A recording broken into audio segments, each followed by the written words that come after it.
این مرد تصادفی میلیونر شد. یه مرد معمولی با یه تصمیم عجیب به صورت تصادفی میلیونر شد. باور نمی‌کنی اگه بدونی دقیقاً چیکار کرد. اسمش رابرت تیلور بود. توی دهه 1970 میلادی یه ایده ساده داشت. چرا صابون به جای گالبی مایع نباشه؟ ایده خوب بود، اما یه مشکل بزرگ داشت. اگه شرکت‌های بزرگ متوجه می‌شدن، همون لحظه کپیش می‌کردن. پس رابرت یه حرکت باور نکردنی زد. رفت و تمام پمپ‌های مخصوص بطری صابون مایع از بازار خرید. حدود 100 میلیون عدد. نتیجه چی شد؟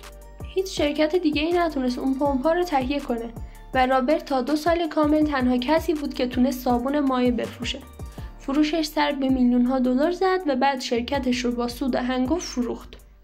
یه ایده ساده، یه تصمیم سریع و نتیجه تبدیل شدن به میلیونر.